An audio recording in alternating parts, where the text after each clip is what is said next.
6:10 de la tarde en la República Argentina. Nos visita el gran maestro Mauricio Cartún. Perdón, fuerte el aplauso. Gracias por venir, Mauricio. Al contrario, pero muchísimas gracias. Qué buena voz tenés, qué vozarrón. Es la hora, ¿eh? ¿Es la hora? Sí. ¿Es la hora? Sí. ¿Qué pasa que todos te decimos el gran maestro, viene el gran director, dramaturgo? Después de los 70 ya Sí. no quedan muchos eufemismos. Claro. ¿Qué te va a decir? El viejo Cartún, No, el canoso. Pero podríamos decir solamente el director. Es cierto. Pero te elogiamos todo, te queremos. Bueno, pero también tiene que ver, voy a decir maestro, 30 años de docente, uno se gana el título también. Pero el maestro viene por otro lado, no es literal de la ¿Vos docencia. decís? Sí, yo creo que sí. Es la musicalidad de la palabra maestro. Que Maestro, No. también. No, es maestro. Es cierto. Bueno, tenemos mucha expectativa con tu visita porque siempre nos vamos llenos de tu charla, o nos quedamos llenos con tu charla. Así que la presión es toda tuya. Tranquilos. Bueno, Dolores 10 minutos y otros relatos, tu nuevo libro. Había sacado el de Salo la otra vez. Salo se llamaba. Salo Solo, el Salo Solo. patrullero del amor. Bien. Y ahora este Dolores 10 minutos y otros relatos. ¿Por qué escribís esto? ¿Es necesidad? ¿Decís, tengo ganas de escribir? ¿Te surge? Mira, a veces se pierde de vista. Viste, los músicos dicen que no pueden parar de tocar porque tienen que estar en dedos. Los que escribimos relatos. Acércate un cachito al micrófono. Mirá, Estamos ahí está. relatando siempre. Yo digo, se llama naturaleza narrativa. La ciencia suele decir la inteligencia narrativa, pero es farolero al decir inteligencia. Yo digo, naturaleza. Los que tenemos naturaleza narrativa, por ahí si bajás un día de tu edificio y te cruzás con un pesado de esos que te para en la vereda y te empieza a contar una historia, digo que uno dice, che, siempre está contando, siempre tiene algo para contar. Naturaleza narrativa. Si tenés naturaleza narrativa, que al fin y al cabo no es otra cosa que una desviación del cerebro, una recombinación de sinapsis que a falta de otro tipo de inteligencia utiliza esta. En algún lado lo tenés que volcar. Yo escribo teatro. La verdad es que estreno una obra, la última que estrené lleva 6 temporadas, La Vis Cómica. 6 temporadas en cartel. No es que necesite escribir una por mes. Hasta podría reestrenar alguna que también tengo montada. Entonces, en algunas circunstancias, estos relatos nacieron, en buena parte de ellos, en pandemia. No podía escribir teatro, porque ¿para qué escribir teatro si no lo podía estrenar? Y la naturaleza narrativa impulsaba, había que darle algún sentido, y volví a algo que hice hasta los 22 años, escribir narrativa. Ah, mirá. ¿Y las comparás o no con escribir teatro? A ver, Hola. es extremadamente más tranquilo. Sobre todo porque en mi caso, yo además de escribir teatro lo dirijo. Entonces, la ansiedad suele ser doble. Por un lado, la ansiedad de tratar de terminar una obra y que esté bien, sabiendo que buena parte de las cosas que empiezo no las termino, qué sé yo, quedan ahí. No le encontré la vuelta. Pero después te tenés que poner a dirigir y ahí tenés que ponerle la cara a los actores y convencerlos de que va todo bien y volvés a tu casa. Y vos sabés que no está todo bien. Y no está, y te despertás anoche, me desperté a las 4 de la mañana. Yo decía, malditas ganas de mear, porque yo sabía que cuando volviese ya iba a estar en mi cabeza instalada la pelea entre el director y el dramaturgo. Es extremadamente más tenso el teatro. Escribir un relato tiene algo casi, te diría, como escribir una composición en el colegio. Hay algo donde además fracasás y nadie se entera. Si no lo terminás, simplemente lo dejás ahí. A mí nada, es casi como una especie de descanso el poder hacerlo. No lo haría profesionalmente, porque la verdad es que el gran placer me lo da el teatro. Pero cuando las circunstancias me lo proponen, como en el caso de la pandemia, yo te diría fue la gran alternativa a la angustia, a la ansiedad y a la depresión. Recomendar. Relato, Sí, claro. contemos. Sí. Claro, y es una ventaja que no sea tu trabajo escribir estos relatos, ¿no? Por supuesto. Es una ventaja porque escribís cuando querés. Es puro placer. Lo haces por puro placer, lo haces por impulso. no tenés que demostrarle nada a nadie. Si alguien dice, no es tan buen narrador, yo puedo decir, sí, bueno. me importa? A ver, si me dicen, no es tan buen dramaturgo, ¿por qué no te vas un poco? Te duele ahí. A ver, vení, decímelo en la cara. No, tiene algo muy franco, muy fluido. Por supuesto, entiendo que alcanzan la calidad suficiente como para poder pasar al libro y venderse. Pasó ya con Gonzalo Solo, que agotó 6 ediciones. Esto viene muy bien de venta. Todo felicidad. ¿Y estás pendiente de eso? ¿De cuánto vende? ¿Si a la gente le gusta? Sí. Sí. En ese orden. Bueno, de hecho, una cosa está relacionada con la otra. Casi pero siempre, sí.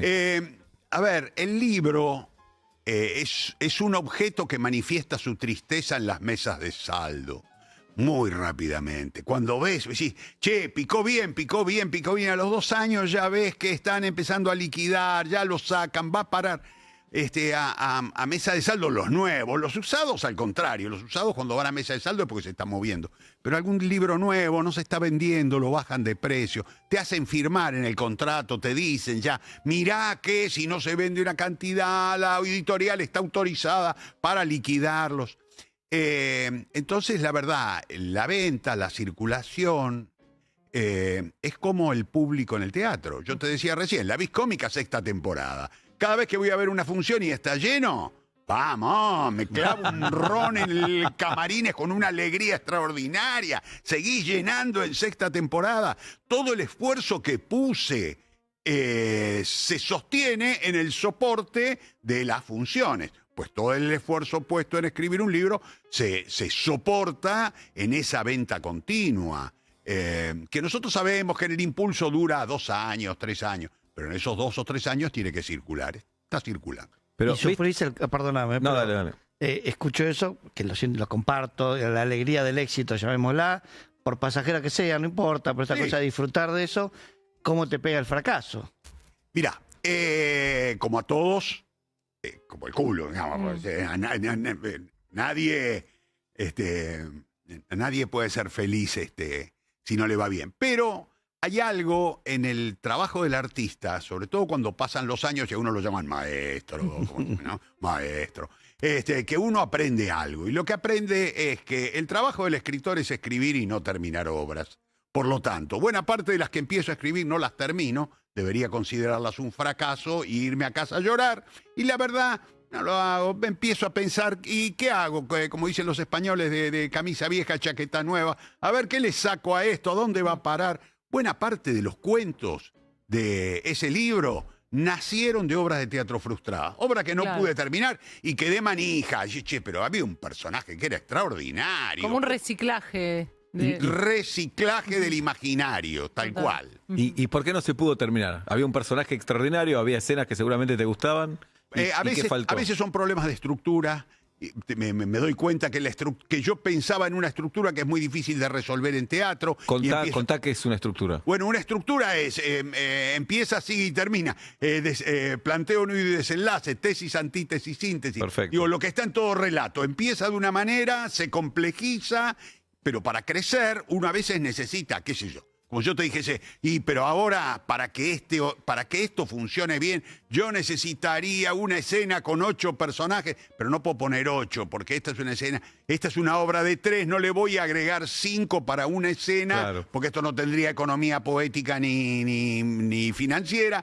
Y entonces dice, bueno, listo, no puedo. Esa es una razón. Claro, la parte creativa le tenés que sumar todo lo que después es llevarla a cabo. Por supuesto. E imaginártelo como, por supuesto, como un director de cine o de otra arte. Sí, muchas veces lo que pasa es que te entusiasmas tanto que no pensás en el futuro. Claro. Aplica a las parejas. Pero sin eso no. Vamos, la estamos pasando fenómeno. Mañana. Claro, entonces vos decís, todo es mañana. Mañana nos vamos a comer. Y pasado nos vamos a la playa. Entonces todo está puesto ahí. Si no, mirás para adelante. Mauricio, y estamos con Mauricio Cartún, que nos trajo su libro, Dolores 10 minutos y otros relatos que publica Alfaguara. ¿Y te cuesta matar esas obras que vos decís, esta no avanza? Sí. ¿O te cuesta? Sí. Me cuesta, pero mirá, hablando de esto de que aplica a las parejas, cuando yo era adolescente, mi mamá, cada vez que me veía muy triste por algún fracaso amoroso, usaba una frase que para mí era emblemática y me decía: Mauri, un clavo saca otro clavo, Mauri. Un clavo saca otro clavo. Tenés 18 años. Pero vos no veías en esos 18 años que había otro clavo. Hasta que llegaba. Hasta que llegaba Y lo sacaba. Mamá. Con la escritura pasa lo mismo. Un clavo saca otro clavo. Pero hay un momento que es oscuro, que vos decís, nunca más se me va a ocurrir nada. No Ya me no pasa. te pasa. No te pasa. No me pasa. Creo que disfruto las ventajas de dar clase durante tantos años y haber tenido que teorizar de tal manera el proceso creador que me lo creí. Entonces, nada, yo creo mucho en los mecanismos y en los procedimientos del proceso creador y los aplico cada vez. Y entonces la verdad es que lo que sucede es que no para nunca, es como una calecita. Yo duermo arriba de la calecita. Claro. Perfecto. Es muy difícil. Claro, porque la escritura tiene como una cosa, o en el inconsciente colectivo, como hay una cosa romántica, el escritor que está fumado, borracho a la madrugada, y es un laburo en realidad, ¿no? De sentarse, tiene su estructura, su mecanismo, Sí. su mecánica, Sí, su continuidad. su continuidad. Y también la sensación esta, no te bajes porque estás fluyendo. Es como bailar. Digo, vos te pones a bailar, bailás, entrás en estado extático, tiempo abolido, bailás. Pero decís, che, si hicieron las 5 de la mañana, el tipo bailaba. Ahora, si paraste, te fuiste a tomar algo, te sentaste un ratito, cabeceaste, ya no podés volver. Bueno, se trata de mantenerse extático. Entonces, hay algo de ese escribir, de ese producir, que es como, a ver, es exactamente lo mismo que hacen ustedes todos los días con su oficio. Para cualquiera que no sepa, que no haya hecho esto que hacen ustedes, es extremadamente difícil. Fluir frente a un micrófono, aceptar la posibilidad de, si me equivoco, lo transformo en otra cosa. Los bailarines de tango dicen, los errores se bailan. La gente que tiene oficio baila los errores. Claro. Yo lo mismo, escribo, me sale una cosa mal, bueno, pero a lo mejor de esto saco otra cosa. Fluir. ¿Y vivís atento, así permeable a las cosas que te pueden inspirar para después crear, para después escribir? ¿O no? ¿O te fluís normalmente y de repente una historia, como contabas, te encontrás con una persona en la vereda, un personaje que tiene que ser muy fluo para que lo destaques? Sin parar. Sin parar. Atento. Y además yo camino mucho y entonces para mí las caminatas son continuamente contacto con algo. Mira, venía caminando para acá y exactamente acá a la vuelta pasé por un lugar que es locación de uno de los cuentos que está allí. Acá sobre la calle Carranza había un telo que se llamaba Rampacar. Rampacar. claro. Lo más moderno Sí. que venía en términos de garche en los 70. Bien. Existía en los Era el 70. Rappi de los orgasmos. Ay, me Sí. muero. Era, y ibas con el coche y subías por una rampa hasta la habitación que te había tocado. Muy bueno. Parabas ahí. Entonces, acabo de pasar, no está más, lo Un demolieron, edificio. hay un edificio. Un amigo muy famoso compró un departamento ahí. Ah, bueno. Y él sabía, cuando estaba el telo todavía, cuando estaban construyendo. Bueno, Lo conocemos todos. Sí. El lugar es precioso, además, y está es de una ubicación fantástica. Pero la verdad, si vos lees el cuento surge de eso. Yo viví en Carranza 1156 durante 10 años y desde mi balcón veía, sobre todo en Navidades, las colas que se hacían. Y entonces yo decía, la fantasía de... a la noche, Papá Noel con la familia, a la tarde, Papá Noel con la amante o Claro. el amante. Y entonces, a mí eso lo tenía. El cuento es eso. Viene de caminar, ver, anotar. Nosotros llamamos, nosotros, es medio farabute también, digo, se lo conoce como material laburado, material con aura. Es un material que uno le siente una especie de resplandor, de luz que dice, che, acá hay algo, acá hay una historia. ¿Qué hago? La tengo que registrar. Si no la registro en palabras, la pierdo. Una semana después, eso que me conmovió es como una cara que ves un día y decís qué linda o qué rara o que no sé qué, pero una semana después ya te la estás olvidando. O peor, esa gente que decís, esas personas decís, yo estuve enamorado de esa persona y no logro acordarme la cara. A mí me pasa, si yo estuve enamorado de una imagen con la que pensé un relato y yo sé cómo es, pero ya no me manifiesta esa belleza porque no me acuerdo cómo es la cara. Entonces, anotar. Yo vivo con la libretita que llegó acá a mano, sin parar, preparada. ¿Hoy anotaste, por ejemplo? ¿Hoy escribiste cosas? No, porque como a las 4 de la mañana de anoche estaba tan preocupado por los ensayos, la cabeza durante todo el día trabajó sobre la preocupación de los ensayos. ¿Qué estás ensayando, Mauricio? Uy, estoy ensayando una cosa más rara. Es una obra que escribí hace como 15 años, se llama Baco Polaco. Es una versión criolla de una tragedia griega de Las Bacantes, que retoma el personaje de Las Bacantes, las mujeres que en honor a Dionisio organizaban orgías, la orgía báquica, las bacanales, de ahí viene la vacante. Bueno, esta es la historia en los años 30 de una DJ de aquella época que con una vitrola a manija recorría los pueblos con una troupe creando orgías temporarias en la Argentina. ¿Y cuántos actores son, por ejemplo? Son seis. Sí, son 6, 4 que pertenecen a la troupe y 2 del pueblo en el que llegan, donde se desarrolla la historia. Perdón. Sí, dale. No, si tenés fecha de estreno, si estás apurado. Sí, el 7 de septiembre en la Sala Sarmiento del Complejo Teatral de la Ciudad. Hermoso. Bueno, por eso nunca dirigís comercial, porque necesitas tiempo para ensayar. Digamos, 7 de septiembre, ¿estamos en qué mes? Terminando mayo. En comercial no existe este tiempo. No, y aparte, ¿cuándo empezaste? En diciembre. Claro, no existe. Paramos, igual en enero, febrero paramos, pero retomamos en marzo. Sí. Ya los actores empiezan a mirarme con cierta... Al principio decían, maestro. La pelota, maestro. Cambió. Sí, hola. No sé cómo está el negocio del cine, pero evidentemente está en crisis los cines, ¿cierto? Y reinventan, creo que los libros deben tener lo suyo. Siempre me pregunto por qué la gente, por lo menos en Buenos Aires, en la Argentina toda, creo, sigue yendo al teatro. ¿Qué nos empuja? Mira, la pregunta es especialmente pertinente si uno lo compara con otras ciudades donde prácticamente el teatro ha quedado en una zona de una marginalidad absoluta. Yo estuve el año pasado trabajando en Quito, en Ecuador.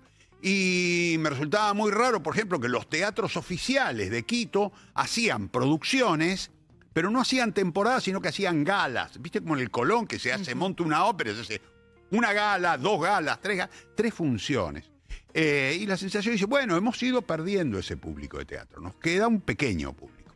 Buenos Aires, sobre todo, Argentina, pero especialmente Buenos Aires, tiene un par de cosas fundamentales. Primero, tenemos una herencia española, italiana y judía muy teatrera que a donde han ido han creado una sala de teatro. Claro. Vos salís por la provincia de Buenos Aires, no hay pueblo que no tenga el Teatro Cervantes y el Dante Alighieri o el italiano y el español. Eso en principio, digo, hay una tradición. Pero luego... Pero digo, las salas podrían estar vacías o podrían ser pizzerías. Efectivamente. Pero hace 27 años nosotros tuvimos algo que lamentablemente en este momento está en peligro, que es la Ley Nacional de Teatro. La Ley Nacional de Teatro vino a ordenar, la verdad, con presupuestos súper acotados y con una estructura muy económica, vino a sostener la actividad. Ayudó a crear nuevas salas, ayudó a crear nuevos espacios de formación, ayudó a giras por todo el país. Esto creó una cosa extraordinaria, un movimiento.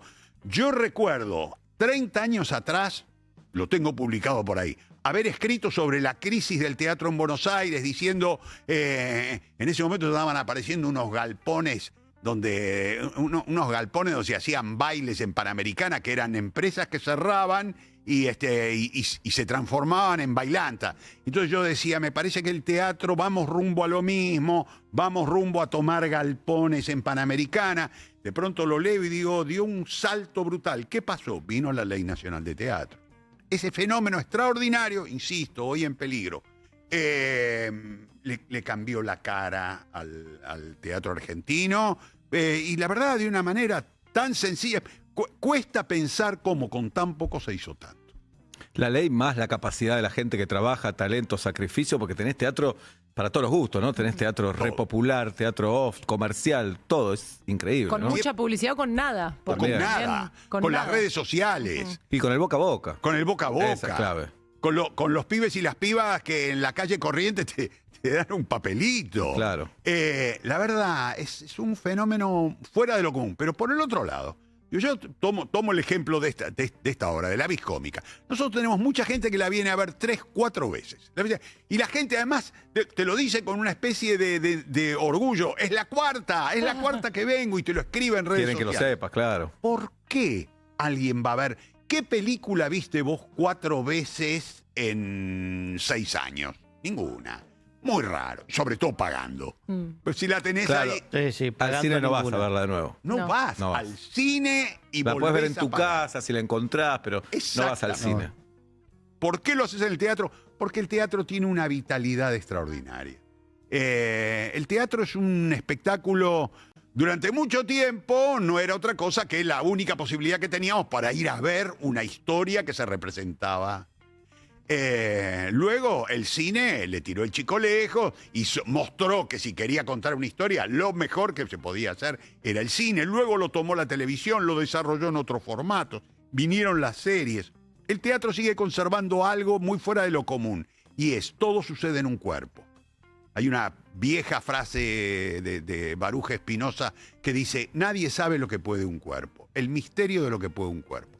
Yo creo que el teatro es nada más y nada menos que el lugar que espectaculariza lo que puede un cuerpo. Así como te parás en un semáforo a ver un pibe que con 6 clavas está haciendo algo y decís: ¿cómo hace? Vas a ver una obra y un año después decís: che, vamos a verla de nuevo, a ver. Porque además un año después todavía tienen más entrenamiento sus actores. Y querés llevar a alguien que no la vio. Vení, te Sí. quiero invitar. Sí. Quiero que lo Eso, veas. Claro. Eso es importante. Y es como cuando a alguien le das un libro: léete Claro. este. O le recomendás una película. No, y el pacto, Mauricio, además, porque estás en Corrientes y Callao viendo una obra que vos sabés que afuera es Corrientes y Callao. Es así. Y te estás yendo a otro lugar ahí, ¿no? Es y así. se escuchan los bocinazos. a También veces. Sí. pone el espectador, la Sí. espectadora pone ahí en Absolutamente. ese acto. Absolutamente. Pero esto también ha creado un movimiento de formación de espectadores. Fíjate que nosotros tenemos escuelas de espectadores, clubes de espectadores, lugares de formación de espectadores. Los teatros oficiales tienen alguien encargado a quien le pagan para que charle, por ejemplo, con chicos de colegios secundarios. Se llevan a los pibes a ver. Este fenómeno de crear el nuevo espectador no es ninguna tontería. Porque uno lo piensa y dice: che, pero el espectador se crea solo, va. No, con el teatro ya no. No, Porque hay una cuestión de pereza, Competencia, sí. ¿sí? Competencia de otros estímulos. de otros estímulos que vos decís: pero pará. Para irme al centro, cualquier cosa. ¿Cuál? Pará, eso te quería preguntar, Mauricio. Esta función de teatro suena un celular en la sala. ¿Qué le pasa a Mauricio Cartún en ese momento? No, a mí que estoy afuera, primero me ponen muy nervioso, pero por el otro lado me divierte pensar cómo lo van a resolver los actores. Los actores han incorporado esa dificultad. Viste que recién hablábamos de esto, decíamos: los errores se bailan. Los actores han aprendido a resolverlo. Algunas cosas son extraordinarias. Con mi obra anterior, con Terrenal, los 3 actores tenían casi un numerito que era precioso, porque si sonaba una vez no es nada, lo salvás. Ahora, el que suena y no lo atiende, o la alarma y no sale, o no lo ves que está manoteando desesperado y le das un tiempito, entonces lo que hacían es, donde estuviesen, cortaban, se miraban, caminaban al unísono hasta el borde del escenario, Wow. se ponían de costado y miraban. Y entonces la gente reía. Por un lado, había como una cosa de: mirá lo que puede un cuerpo. Es decir, han sido interrumpidos y sin embargo están creando estética con este accidente. Y hay que volver después, ¿no? Hay que volver. Y después el tema era volver. Mirarse en el momento en el que se podía, mirarse y retomar. Y siempre venía eso con un gran aplauso. Entonces, a nadie le gusta, pero los actores luchan también. ¿Con qué luchan? Con las herramientas que tienen. ¿Cuáles son? Las de la creatividad. Después están los otros, que a mí ya no me gustan tanto, que son los que se ofenden, los que los que maltratan al... No, no se trata de eso. Yo creo que nadie es tan irresponsable de dejarlo sonar. No sabés cómo se arregla, no sabés cómo se hace. Sos distraído también. Sos distraído, no te avivaste antes de entrar. Ujú. ¿Cuáles son tus temas favoritos de conversación? ¿De qué ¿Tema sí, de ¿de qué te gusta hablar? conversación? Sí. Oye, mamita querida. No sé, Ujú. no sé. No hay un tema que se yo repita ahora que te pones a pensar, no sé. Yo creo que de teatro, por De una teatro. cuestión, pero sí, pero por una cuestión monotemática. ¿Nunca de te aburrió vida. hablar de teatro? No, No. no, es un fenómeno que me seduce, me fascina. Hay algo del teatro que me gusta mucho. Y otro tema que me conmueve mucho es el de los cambios en la realidad, los cambios en el tiempo. Yo no vinculado al fenómeno político, sino más vinculado a algo más general, es decir, cómo están cambiando nuestros tiempos, cómo está cambiando nuestro cuerpo en relación a nuestra vida virtual, por ejemplo. Me lo observo en mí mismo. ¿Y qué observas? Bueno, qué sé yo, desde dolores. A ver, yo siempre recuerdo hace unos años fui a un traumatólogo muy asustado porque me levantaba con el brazo totalmente dormido. Me despertaba y decía, ay, bueno, listo, ya está, cagaste, nunca más. Tenía que moverlo, que yo. Fui a un traumatólogo, me mandó a hacer un estudio que se hace con electricidad, ¿no? No sé cuánto. Bueno, me dijo, lo que vos tenés se llama hombro de mouse. No, tremendo. Y es, ¿qué haces vos? ¿Cómo trabajás? Así.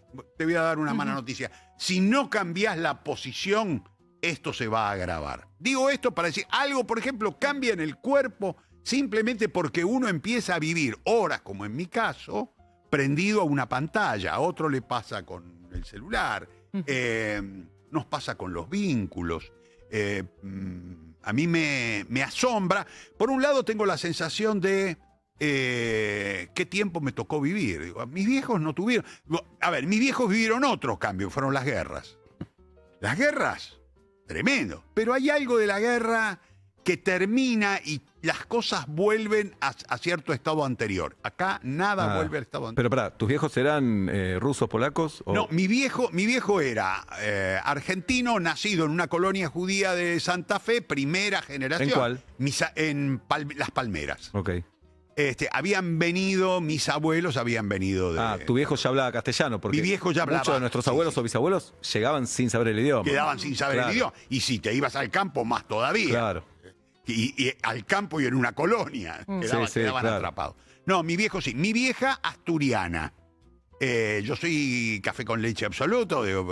Mi vieja católica, mi viejo judío. Mi vieja asturiana, llegada a los 16 años a casarse por un casamiento arreglado por la familia, un casamiento que duró poco, enviudó a los 20 años. Entonces también, bueno, esto de las vidas raras, yo indago un cacho en la vida de mis abuelos. Mi abuelo se fue a La Habana a intentar emigrar, le fue mal, volvió y murió ahí en el pueblito, pero le dijo a los hijos, váyanse porque acá no hay futuro. Estaban atrapados en los restos de la guerra.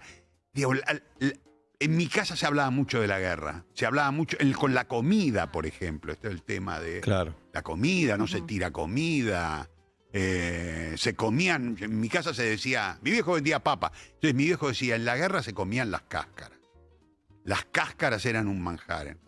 Esto está muy presente. Entonces, bueno, esa fue la gran tragedia de aquella generación. La nuestra, que no necesariamente es una tragedia, pero sí un hecho dramático que moviliza todo, es este cambio que hemos tenido en 30 años, en los cuales vivíamos en la Tierra y pasamos a vivir en un avión en el que decolaron, nos subieron y no nos enseñaron a aterrizar. Y estamos todos subidos a un avión pensando, bueno, mientras se mantenga en el aire está todo bien, pero si yo quisiese aterrizar no puedo. ¿Cómo hago para bajarme del celular? ¿Cómo hago para bajarme de las redes? Bueno, vos te bajaste del celular. No, Nunca yo en te realidad no me subiste. subí nunca. No subiste. No. Nunca te tentó ni un poquito. No, pero por ejemplo, digo, para darte un ejemplo, no me tienta, pero continuamente me aparece el revólver en la cabeza. En esta semana estoy cambiando, yo me muevo mucho con una notebook, la estoy cambiando por compré una nueva. Yo no te puedo decir lo que es renovar, por ejemplo, ahora las entradas a los home banking, porque lo primero que te dicen, no le reconozco el... Entonces, bueno, a ver, ponga la cara, no tengo cara. Escanee el QR, no tengo. Bueno. Haceme la vida, no me ibas a hacer la vida más fácil. No me ibas a hacer la vida más fácil. Sí, Es no, difícil. es complicado. ¿Y en lo personal el paso del tiempo, Mauricio? No pasa nada, no pasa nada. ¿De qué me estás hablando? Ok, listo. A ver, yo siempre me acuerdo, ¿cómo se llamaba el Javier Villafañe, el titiritero? Decía, el día que la muerte te venga a buscar, que te encuentre trabajando, así cree que todavía sos útil y se va. Yo tengo algo maníaco con el laburo, con la producción, con el estar haciendo continuamente, el estar subido a estos fluidos que es... Estoy escribiendo, o estoy montando algo, o estoy en gira. Ahora, en 3 semanas nos vamos a Madrid con la Viscómica. Y lo mismo, organizar el viaje, preparar todo. Por supuesto, cada tanto el cuerpo pasa facturas y por ahí uno siente, en un momento la espalda. Lo que yo siento es que que hay algo de empezar a entrar en el sentido de resignación de el cuerpo no me permite hacer eso, entonces no hago nada, que es lo verdaderamente peligroso. Pero por el otro lado también es la posibilidad de empezar a disfrutar cosas que yo antes no podía disfrutar. Te doy un ejemplo. Hasta hace 2 semanas que estaba tan lindo el tiempo, disfruté mucho de irme a Parque Los Andes o a Parque Centenario, a unos banquitos con sol a las 11 de la mañana, sentarme a leer, a tomar un poquito de sol, ¿viste cuando dicen vitamina? ¿Cuál es la D. Sí, la vitamina D, necesitas un poquito de vitamina D, tomar un poco de sol, leer y llevar en el bolsillo las miguitas de un budincito de la mañana y tirárselo a las palomas y tener la sensación de yo no creí que yo iba a hacer esto. No me veo. Y sin embargo, ahora que lo hago, descubro que hay algo extraordinariamente pacífico en eso. Primero, tener tiempo, haberme hecho el tiempo para leer, por ejemplo. Haberme hecho el tiempo para tomar un cacho de sol, que en otros momentos era impensable. Lo pude hacer gracias a dejar algunos otros laburos. Obviamente. Claro. Tuve que bajar de otros monopatines. Pero los que conservo me sostienen en energía y me dejan algún tiempo libre para que la cabeza vuele un cacho. Espectacular, superaste nuestras expectativas. Una vez más, Mauricio Cartún, está su libro en todas las librerías, Dolores 10 minutos y otros relatos se llama. Gracias, Mauricio. Al contrario, hasta gracias la a próxima. ustedes, Muchas Gracias. gracias.